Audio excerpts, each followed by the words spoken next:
I know, you're rolling along. I hated to interrupt you. Okay. Round two.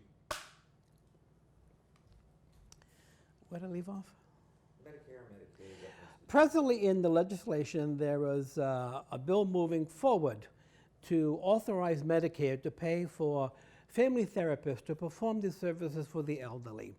Presently, the elderly can only get reimbursed when they see a psychiatrist, which then opens the door to more drugs, because this is what psychiatrists do. They give drugs. They do not listen to people's stories. Allowing a family therapist to participate in the healthcare team could alleviate most of the problems of polypharmacy, because an elderly person is suffering mostly from loneliness and no one hearing them. So therefore, I hope that this legislation gets passed this year, or this Congress can do something to get it into fruition, because we desperately need it. For instance, to see an elderly person, as I once did in a situation in my office for 15 minutes a month, she no longer went to the emergency room several times a week with anxiety attacks. Medicare then disallowed that payment of $28 and now pays tens of thousands of dollars for her emergency treatment. This to me is penny wise and dollar foolish. So to have people who are trained, willing, and able to intercede on behalf of the elderly's interests, especially in the polypharmacy situation, which is ubiquitous all over the country, in Honolulu, in Worcester, everywhere, people are being over-medicated.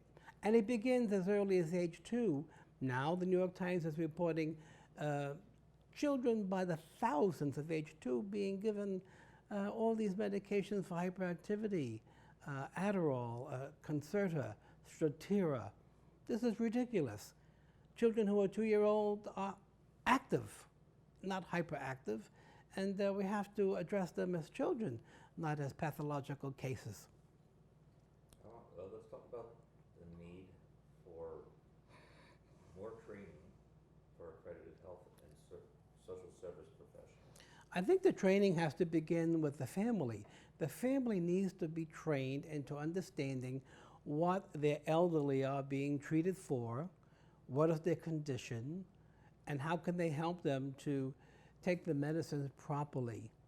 Some elderly people have the VNA, or the Visiting Nurse Association, at their disposal that comes to their homes and sets their medications up.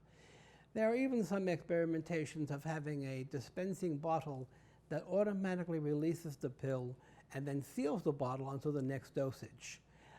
Many people forget to take a dose. I myself on occasion forget to take a pill that I should have taken. So this is a common human problem. Here again, the training has to begin at home. It is a social situation. The elderly are isolated, are alone. They are not tech savvy. They need the everyday notes. I recommend to all of my elderly patients to have a complete list of their medications posted on their refrigerator, because that's where the EMS or the emergency medical technician will see what they're taking before they give them anything else, before they go to the ambulance or need to be revived from a syncope, myocardial infarction, a heart attack, or stroke. So to know what they're taking is very important, as well as to carry a list of their medications in their wallet or in their purse. And now on the new cell phones, there is a thing called ICE, which is the emergency case emergency information. You can list on this device your meds, your physician, and the important numbers for family, for doctors, and for other people to come to your aid, so that you're not given something that would be contradicted with what you're taking already, contraindicated rather. There's a certain portion of the elderly population, just like every other age population, that do enjoy getting inebriated with pharmaceutical drugs. How do we go about training their family members to look out for the signs of senior drug specific abuse? I think the signs and symptoms of the senior drug abuse are several. There is a exacerbated forgetfulness that's not related to dementia. There is a hidden agenda. They tend to lie. They tend to deny. Gee, Mom, that bottle of wine we brought you yesterday is gone already. Oh, I knocked it over by accident. You know, and then you know that she has a gleam in her eye, not for you, but because she's buzzing. And that's a whole different issue. So I think it's